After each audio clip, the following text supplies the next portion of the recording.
하나님 은혜를 감사합니다. 저희가 세상을 살아가면서 많은 말들을 듣고 또 많은 말을 하고 많은 생각과 염려 속에서 살고 많은 감정들을 가지고 또 이 자리에 나왔습니다. 주님께서 말씀을 통하여 저희에게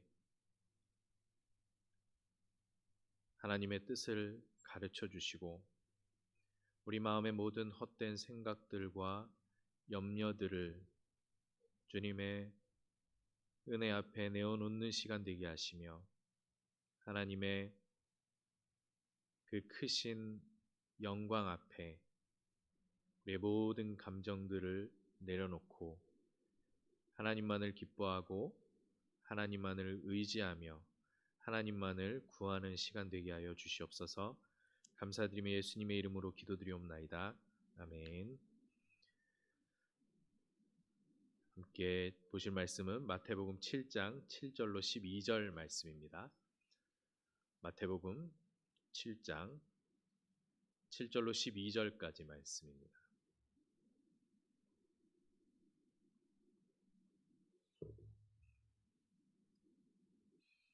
마태복음 7장 7절로 12절까지 말씀을 한 절씩 교독하겠습니다. 제가 먼저 읽겠습니다. 구하라 그리하면 너희에게 주실 것이요 찾으라 그리하면 찾아낼 것이요 문을 두드리라 그리하면 너희에게 열릴 것이니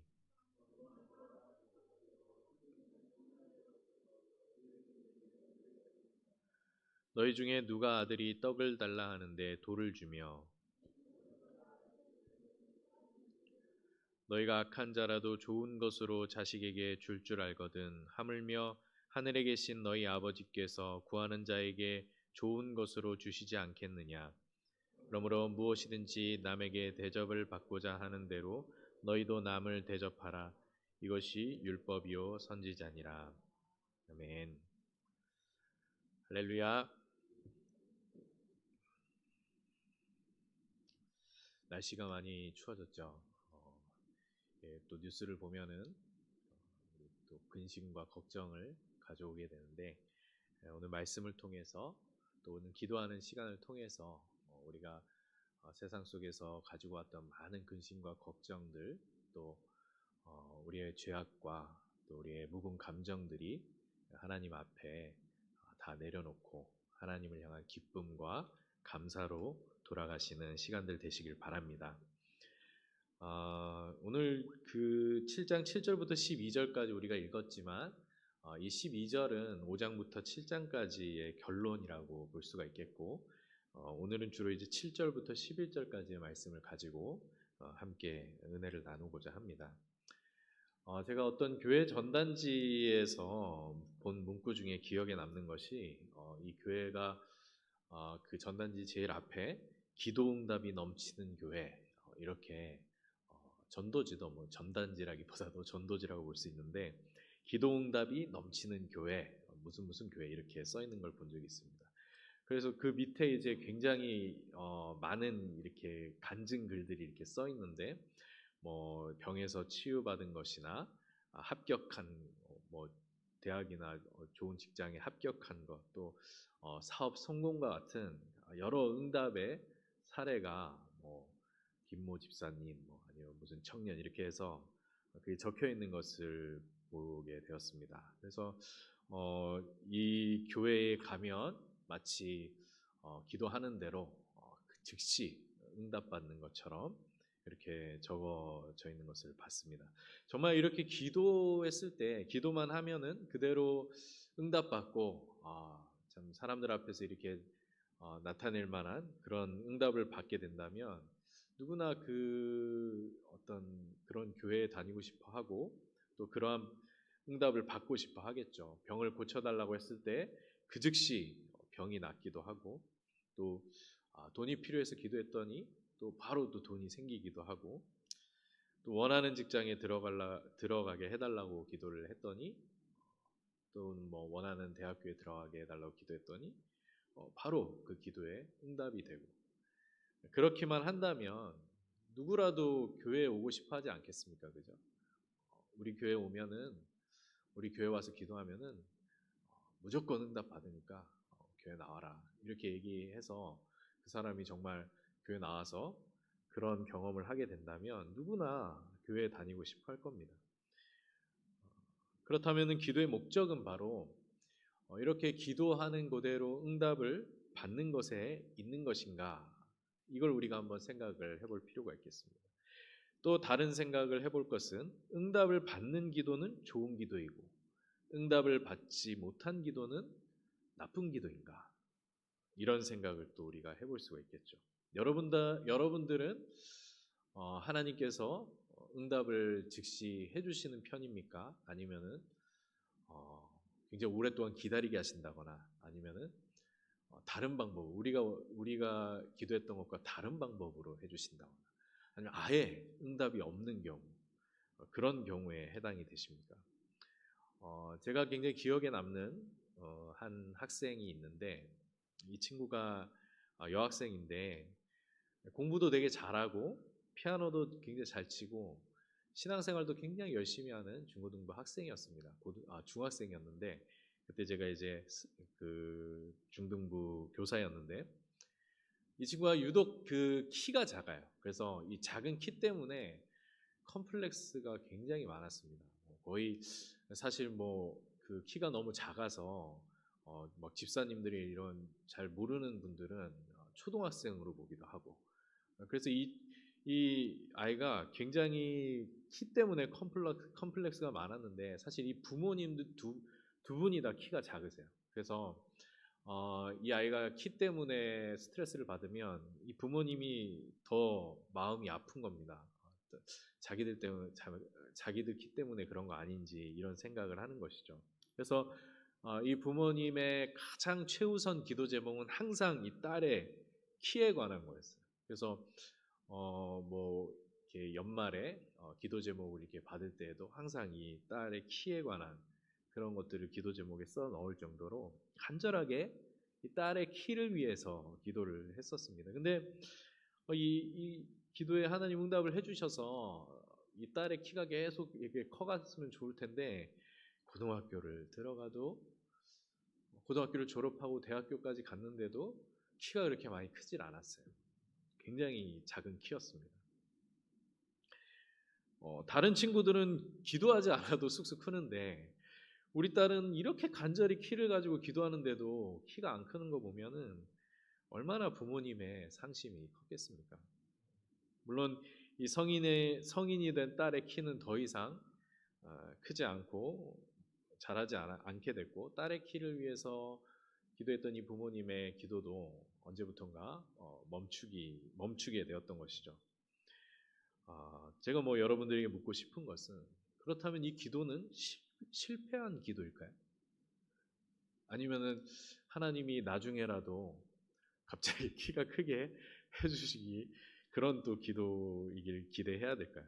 그렇다면은 만약에 이 기도가 실패한 기도라면은 부모님의 어떤 간절함이나 믿음에 문제가 있었던 것일까?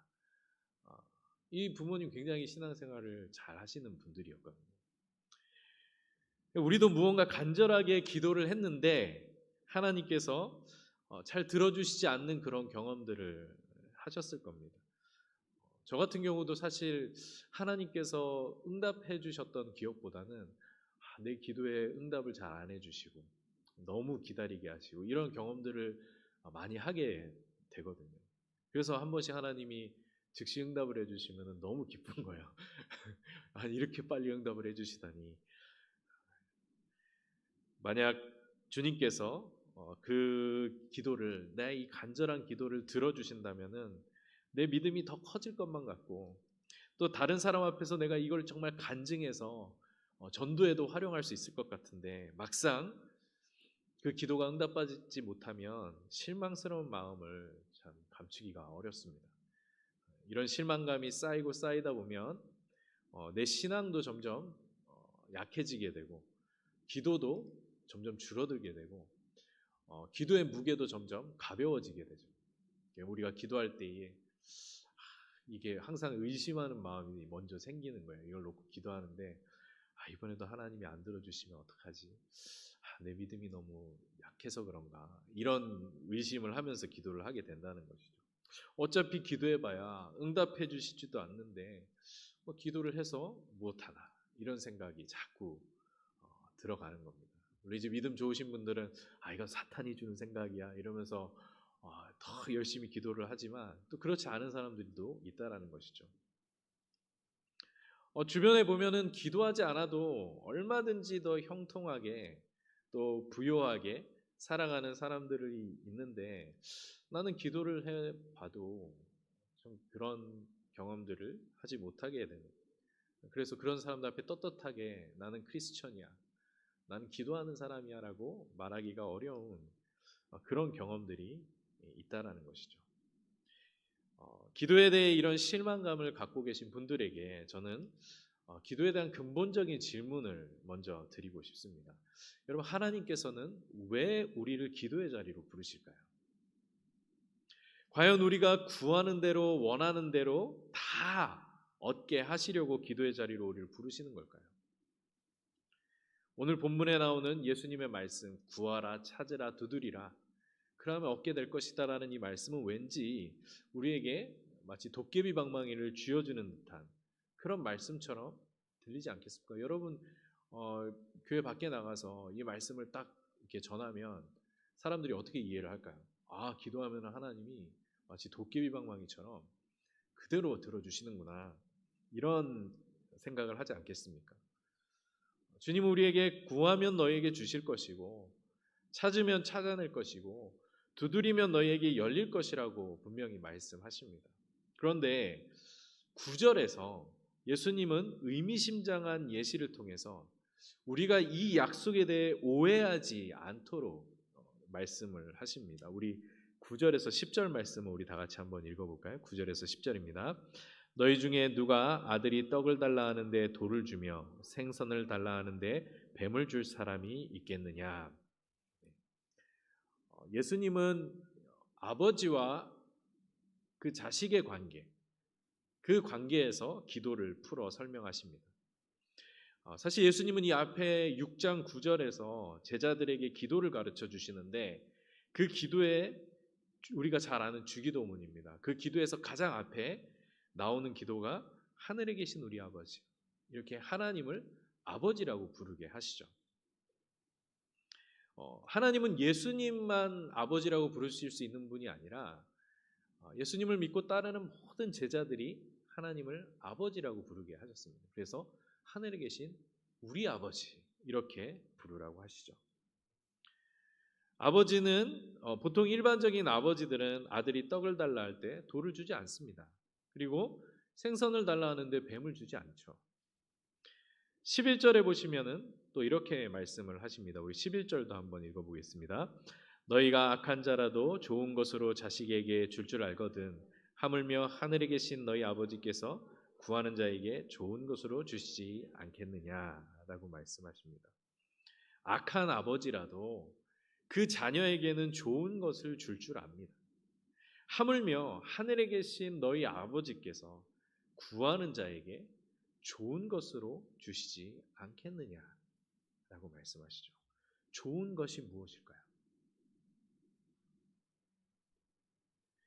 예수님은 기도에 있어서 어떤 응답을 받느냐, 아니면 얼마나 응답을 받느냐에 가 중요한 것이 아니라 우리가 기도할 때 우리의 기도를 들으시는 하나님이 어떤 분이냐가 중요하다고 말씀하시는 것입니다. 그 하나님이 어떤 분이시냐는 것이죠. 너희가 기도하러 나올 때에 너희는 누구에게 구하고 있는 것인가 묻고 계시는 것입니다. 우리의 기도를 들으시는 하나님에 대한 올바른 지식, 올바른 믿음 위에서 기도해야 한다라고 말씀하시는 것이죠. 그 하나님은 바로 우리의 아버지, 우리에게 좋은 것으로 주기 원하시는 아버지라는 것입니다. 하나님은 구하는 자에게 좋은 것으로 주시는 아버지라는 사실은 우리가 기도할 때에 가장 중요한 전제가 됩니다. 주기도문에 있어서 가장 앞에 나오는 것이 하나님을 아버지라고 부르는 것처럼 우리에게 좋은 것으로 주시는 아버지, 그분이 바로 하나님이시라는 사실을 우리는 반드시 기억하고 그 믿음 위에서 구해야 한다라는 것이죠. 이 좋은 것을 주신다라는 말은 설사 자녀들이 잘못된 것을 구하더라도 지혜로운 부모라면 그것을 분별해서 좋은 것으로 바꾸어 주는 것도 포함이 되는 것이죠. 2살, 3살 먹은 자녀가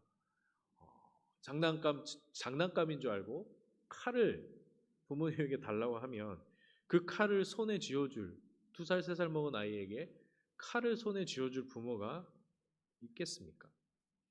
악한 부모라도 자녀에게 좋은 것을 무조건 주는 것이 아니라 분별해서 주는 것입니다.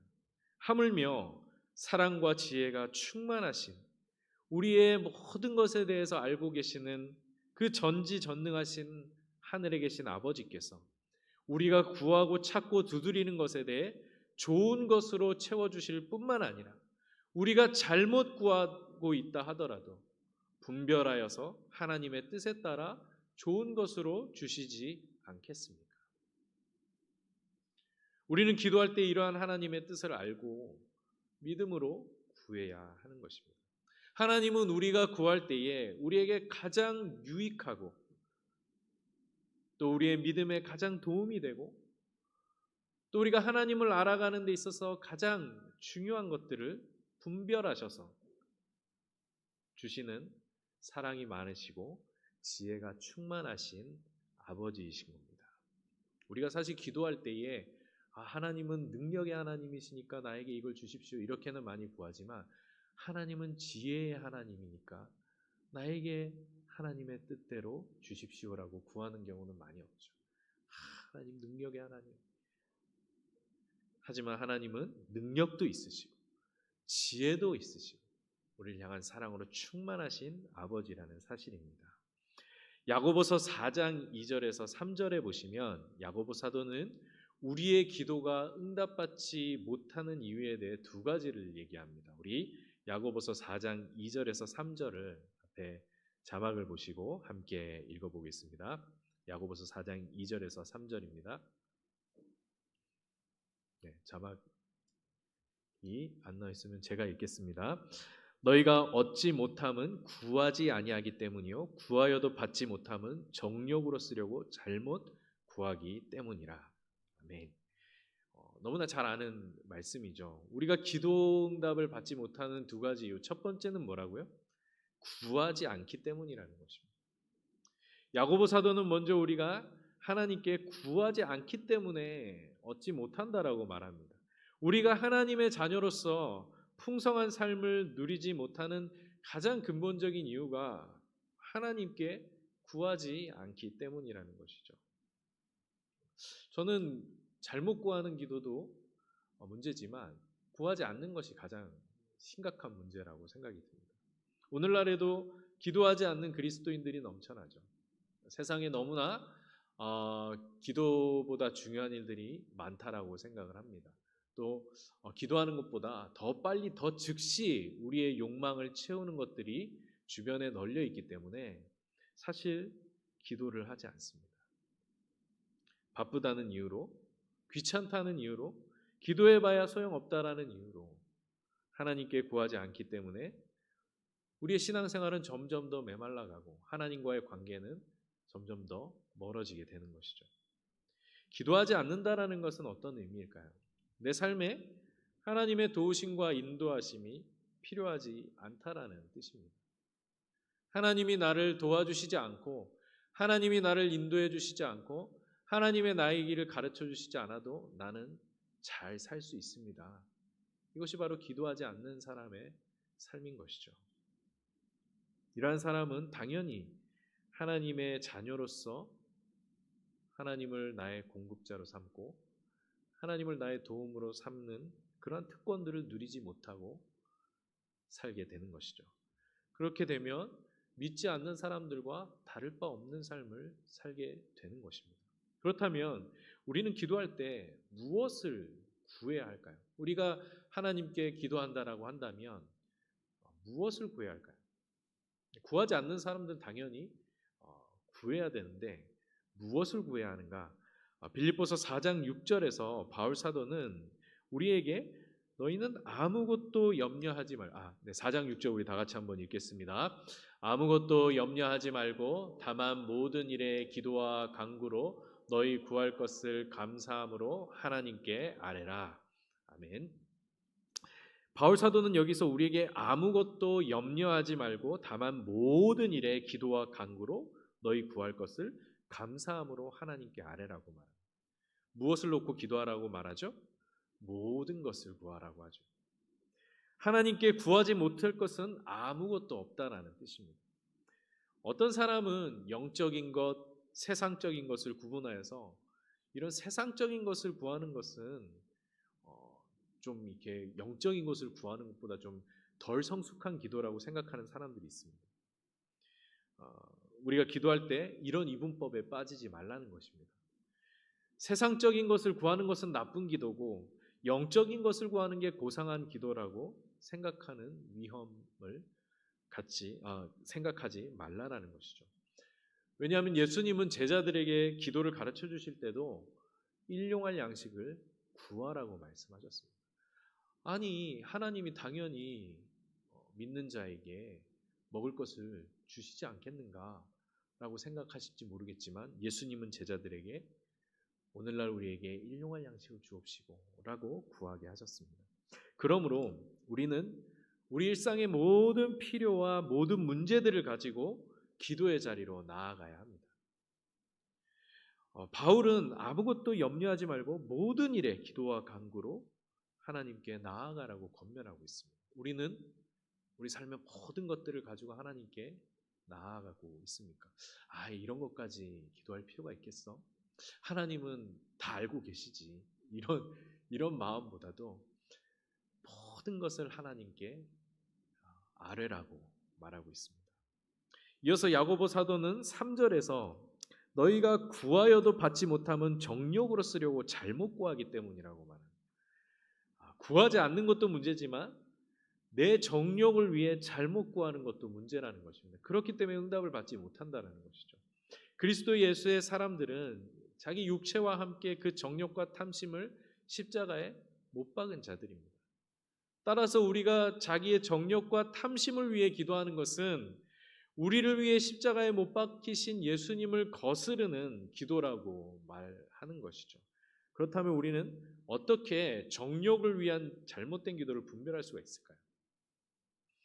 우리는 먼저 기도할 때 아무 생각 없이 내 필요만 막 늘어놓는 그런 기도를 할 때가 많습니다. 근데 예수님은 마태복음 6장 31절에서 33절에 이렇게 말씀하십니다. 우리 마태복음 6장 31절에서 33절 앞에 나오는 자막을 보시고 다 같이 읽겠습니다. 그러므로 염려하여 이르기를 무엇을 먹을까 무엇을 마실까 무엇을 입을까 하지 말라. 이는 다 이방인들이 구하는 것이라. 너희 하늘 아버지께서 이 모든 것이 너희에게 있어야 할 줄을 아시느니라. 그런즉 너희는 먼저 그의 나라와 그의 의를 구하라. 그리하면 이 모든 것을 너희에게 더하시리라. 아멘. 우리가 모든 것을 하나님께 구해야 하는데 그 초점이 중요하다는 것입니다. 그것을 구하는 마음의 중심이 중요하다는 것이죠. 그 마음의 중심이 정욕과 탐심에 놓여져 있다면 우리가 구하는 것을 얻을 수가 없는 것입니다. 하지만 우리의 마음의 중심이 그 나라와 그의 의를 향해 있을 때 이 모든 것을 너희에게 더하시리라고 약속하고 계십니다. 무엇을 먹을까, 무엇을 마실까, 무엇을 입을까 염려하면서 구하는 이 기도는 사실 자기의 정욕을 위해 구하는 기도입니다. 하나님은 우리에게 있어야 할 것을 잘 아시는 우리의 아버지십니다. 그리고 적절한 때에 그분의 방법을 통해 모든 것을 우리에게 채워주시는 아버지십니다. 따라서 우리는 이러한 염려를 모두 하나님께 맡기고 먼저 그의 나라와 그의 의를 구하는 기도를 드려야 한다는 것입니다. 이것은 바로 우리의 기도의 방향이 항상 하나님의 나라와 그의 의를 향해 있어야 한다는 것입니다. 하나님의 나라가 무엇입니까? 바로 하나님의 통치, 하나님의 주권, 하나님의 왕권을 말하는 것입니다. 내 마음을 하나님이 다스려 주시고 내 삶을 하나님이 다스려 주시고 내 가정과 이 교회와 모든 것을 하나님이 다스려 주시는 하나님의 통치, 그것이 바로 하나님의 나라입니다. 그리고 그 하나님의 나라가, 그 하나님의 통치가 우리의 삶과 우리의 공동체 가운데 구체적으로 이루어져 가는 것이, 하나님이 나의 삶 속에서 왕으로 인정받으시고 또 우리 교회 공동체와 우리 가정에서 왕으로 인정받으시는 것이 점점 이루어져 가는 것이 바로 하나님의 의라는 것입니다. 우리 기도의 동기와 목적은 항상 이렇게 하나님의 나라와 그의 의에 맞춰져 있어야 하는 것이죠. 우리 마음의 중심이 그것을 향해 있어야 한다는 것입니다. 여기서 벗어난 기도는, 이것과 무관한 기도, 이것에 아무런 관심이 없는 기도는 자기의 욕심을 위해 중언부언하는 기도가 될 수밖에 없는 것입니다. 우리의 기도와 세상에서 우상을 섬기는 사람들, 저 돌상과 금상을 향해서 기도하는 사람들과의 가장 근본적인 차이는 바로 우리 마음의 중심이 하나님의 나라와 그의 의를 향해 있다라는 것이죠. 우리가 어릴 때는 부모님께 무엇을 구하는 것이 모두 자기 중심적일 수밖에 없습니다. 아기들이 엄마에게 구하는 것을 보면 엄마가 아무리 바쁜 일을 하고 있고 힘든 상황 가운데 막 피곤해서 할 때도 아기는 밥 달라고 울고, 그죠? 아기가 우리 어머니가 많이 피곤하신가 보다. 좀 이따 먹어야겠다. 이렇게 하지 않죠. 배고프면 울고, 그죠? 막 짜증나면 울고 그러는 겁니다. 그래서 부모님이 자기의 요구를 안 들어주면 떼를 쓰고 짜증을 내며 우는 것이죠. 자기 중심적인 겁니다.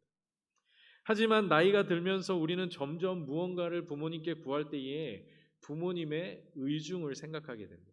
부모님의 의중, 부모님의 상황, 부모님의 감정을 생각하게 되죠. 부모님이 내 요구를 들어주시지 않으면 왜 그런지를 생각하게 됩니다. 왜 안 들어주실까? 혹시 나의 요구가 잘못된 것은 아닐까? 그렇다면 부모님이 원하시는 것은 무엇일까? 이렇게 고민하고 성찰하면서 우리는 철이 들고 성숙해져 갑니다. 기도도 마찬가지입니다. 우리의 신앙이 어릴 때는 자기중심적인 기도에 머물러 있을 수밖에 없습니다. 우리가 하나님의 나라와 의를 구하라고 한다면 이게 뭔지 잘 모르죠. 그래서 내 유익과 내 욕심이 가장 우선이 됩니다. 하나님께서 이런 기도에 응답해 주시지 않으면 실망하고 원망하고 떼를 쓰게 되죠. 그러나 신앙이 자라갈수록 우리는 기도할 때에 아무 생각 없이 내 필요만 나열하는 것이 아니라 하나님의 뜻에 대해 생각하고 성찰하게 되는 것이죠. 나는 무엇을 위해 지금 하나님께 이것을 구하고 있는 것인가? 과연 나의 간구가 하나님의 뜻에 합당한 기도인가? 그렇지 않다면 나의 기도는 어떻게 수정되어야 하는가? 그리고 하나님께서 응답하시지 않으실 때는 나에게 어떤 문제들이 있는 것인가? 하나님은 그 문제들을 어떻게 해결하시기 원하시는가? 또 그러기 위해서 나에게 필요한 것은 무엇인가? 우리는 아무 생각 없이 중언부언 기도하는 것이 아니라 하나님 나라와 그 의에 초점을 맞추고 하나님의 뜻에 대해 생각하고 성찰하면서 기도하게 된다라는 것입니다. 이러한 기도의 과정을 통해 우리는 하나님에 대해 더 깊이 알아가게 되고 우리를 향한 하나님의 뜻에 더 가까이 다가가며 우리의 신앙은 더욱더 성숙해져 가는 것입니다. 이것이 바로 하나님께서 우리를 기도의 자리로 부르시는 목적입니다. 아무리 하나님의 응답을 많이 받는다고 해도 내가 하나님에 대해서 잘 모르고 하나님의 뜻에 순종하지 않고 하나님 나라와 의에 관심이 없다라면 그것은 제대로 된 응답이라고 말할 수가 없는 것입니다. 하지만 비록 내 기도가 응답받지 않고 하나님께서 내 기도에 응답해 주시지 않는 그런 상황과 같이 느껴질 때도 그것을 통해 그 기도를 통해 하나님을 더 깊이 알아가고 하나님의 뜻에 더 순복하게 되고 하나님 나라와 의를 더 간절히 구하게 된다면 하나님께서 나를 기도의 자리로 부르신 목적에 합당한 기도라고 볼 수 있는 것이죠. 앞에서 예화로 언급했던 그 딸의 키를 가지고 기도했던 그 부모님을 다시 예로 들자면 수년간 딸의 키를 놓고 간절히 기도했다면 아무 의미 없이 그 기도를 반복하는 것에서 그치지 않고 그 기도에 하나님과 그분의 뜻에 대한 생각과 성찰이 담겨 있어야 한다는 것이죠. 내가 이 기도를 하나님께 드리는 것은 무엇 때문인가? 하나님은 내 딸에 대해 어떤 목적과 뜻을 가지고 계시는가? 단지 키를 크게 해주시는 것보다 더 크신 목적과 뜻이 있지는 않은가? 그렇다면 나는 키에 대한 컴플렉스를 가진 딸을 어떻게 키워야 할 것인가? 또한 하나님께서 이 기도를 들어주시지 않는다면 그 이유는 무엇인가? 만약 우리 딸의 키를 그대로 두시는 것이 하나님의 뜻이라면 하나님은 그것을 통해 나에게 어떤 은혜를 깨닫게 하시려는 것일까? 그리고 더 나아가 그 일이 나와 우리의 가정과 이 교회 가운데 어떤 유익을 주게 될 것인가? 이러한 생각과 성찰을 통해 하나님은 그 부모님의 신앙을 더 성장시키시고 그 딸에 대한 하나님의 뜻을 이루어 가시는 것입니다. 실제로 딸의 키는 원하는 만큼 자라지 않았습니다. 그 친구가 키가 그렇게 많이 자라지 않았어요. 여전히 그러나 그럼에도 불구하고 하나님은 이 아이의 신앙을 더 견고하고 건실하게 세워가셨습니다. 그 컴플렉스는 아무것도 아니게 여길 만큼 큰 믿음과 축복을 누리며 살게 하셨습니다. 지금은 아들 낳고 잘 살고 있어요. 키가 자란 것보다 그 심성과 신앙을 자라게 하셔서 그 아이가 많은 사람들에게 본이 되게 하셨습니다. 이것이 바로 기도의 능력입니다. 우리가 기도의 자리로 나아갈 때 우리는 우리는 눈앞에 있는 것만 놓고 기도하고 있지만 하나님은 우리가 감히 상상할 수 없는 크고 높으신 하나님의 뜻이 이루어져가는 하나님의 역사 속에 우리를 들어가게 하시고 우리의 보잘것없고 조잡하고 정리되지 않은 그 기도를 통해서 하나님의 선하시고 깊으신 뜻을 우리 삶 가운데 이루어가고 계신다라는 것입니다. 구하고 찾고 두드리라는 이 말씀은 내 욕심과 내 유익을 가지고 하나님께 때를 쓰고 어떻게든 들어달라고 구하라고 하시는 말씀이 아니라 이것을 통해 우리의 신앙이 자라가고 아버지의 뜻을 더 깊이 깨닫게 되고 하나님이 누구신지를 알아가게 되고 하나님과의 관계가 더 깊어져가고 내 신앙이 더욱더 성숙해져가는 자리로 우리를 이끌어 가시겠다는 약속으로 받아들여야 하는 것입니다. 비록 우리는 일상의 모든 필요한 문제들을 가지고 정리되지 않은 상태에서 기도의 자리로 나오게 되겠지만 그 기도의 초점은 또 그 기도의 마음은 내 욕심과 자랑에 있는 것이 아니라 하나님 나라와 의를 향해야 하는 것이고 하나님의 뜻에 대한 간절한 마음과 성찰로 채워져야 한다는 것이죠. 그 기도를 가지고 하나님께 나아갈 때 하나님은 그 기도를 통해 우리의 신앙을 자라게 하시고 우리의 삶을 변화시키시고 그것을 통해 아름다운 열매들을 맺게 하시는 것입니다. 여러분, 오늘도 우리는 기도의 자리로 나왔습니다. 하나님을 아버지라 부르며 기도하는 그 기도를 통해서 오늘도 우리의 삶 가운데 하나님의 뜻을 이루어 가시고 또 하나님의 뜻을 깨닫게 하시고 하나님 나라와 의를 향한 마음을 더욱더 크게 가짐으로 말미암아 이 기도를 통해 부어주시는 하나님의 놀라우신 은혜, 우리는 눈앞에 있는 것을 가지고 기도하지만 더 크신 뜻과 계획들을 가지고 우리를 만나시는 그 하나님을 붙들고 기도하시는 귀한 시간 되시길 바라겠습니다. 기도하겠습니다. 이 시간 기도하실 때에 오늘 말씀을 기억하면서 함께 기도하기를 원합니다. 구하라, 찾으라, 두드리라고 말씀하신 하나님을 아버지라고 부르게 하시고 그 기도를 통하여 우리를 하나님의 뜻과 하나님 나라와 그 의를 향한 자리로 인도해 가시는 그 놀라운 은혜가 오늘 이 기도의 자리에 있게 하시고 또 우리의 기도가 그러한 기도가 되게 하여 주시옵소서. 우리의 기도를 통하여 하나님의 뜻을 성찰하고 하나님 나라와 의를 향한 우리의 마음이 더욱더 커져가며 하나님이 어떠한 분이신지를 더 깊이 깨달아 알아가게 하시고 그것을 통해 우리의 신앙이 더욱더 성숙해져가고 하나님 앞에 아름다운 열매들을 맺어갈 수 있는 우리의 믿음이 되게 해달라고 이 시간 우리 다 같이 기도하며 나가겠습니다.